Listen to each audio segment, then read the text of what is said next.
Hi అండి, ఎలా ఉన్నారు అందరూ? బాగున్నారా? ఇదిగోండి కొత్త ఆవకాయ కోసం మామిడికాయలు తెచ్చుకున్నాం.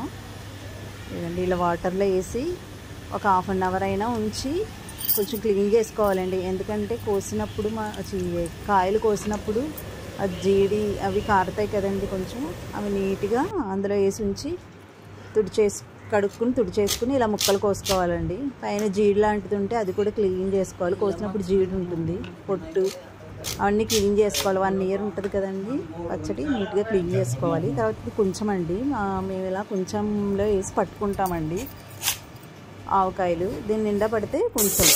తర్వాత మెంతులు, జీలకర్ర కొంచెం వేపుకోవాలండి గ్యాస్ మీద, లైట్గా వేసుకుని ఉంచుకోవాలి. ఇవి ఆవాలండి, చిన్న ఆవాలు పచ్చడికి ఇలా సపరేట్గా ఉంటాయి. అవి ఏమన్నా మట్టి ఏమన్నా ఉంటుందేమో అని కొంచెం జల్లించాము. ఈ 3 కలిపి గ్రైండ్ చేసుకోవాలండి ఇలా పౌడరు. ఈ ఎల్లుల్లిపాయలండి, ఎల్లుల్లిపాయలు కొంచెం ఆయిల్లో వేసి ఉంచుకోవాలి. తర్వాత మనం ఇందాక తీసుకున్నాం కదండి, కొంచెానికి ఇలా 4 తవ్వలు కారం, ఇలా సాల్ట్ పౌడర్ అన్నీ మిక్స్ చేసుకోవాలండి. బాగా ఒక దాంట్లో వేసి కలుపుకుంటే బాగా కలుస్తాయి. ఇలా కలుపుకోవాలి లైట్గా. తర్వాత మెంతులు, కొంచెం పసుపు కూడా వేసుకోవాలి. కొంచెం పసుపు వేసుకుని బాగా మిక్స్ చేసుకోవాలి.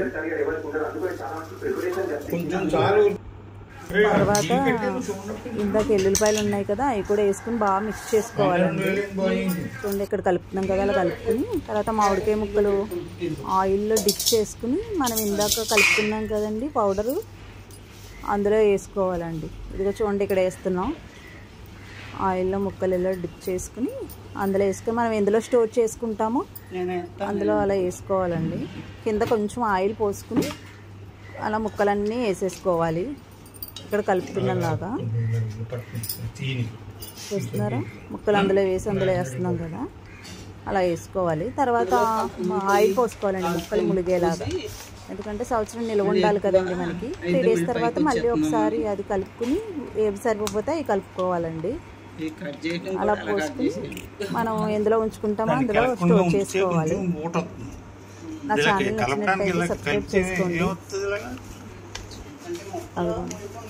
అలా ఉంచుకోవాలి. మేము జాడీలు అలా స్టోర్ చేసుకున్నామండి.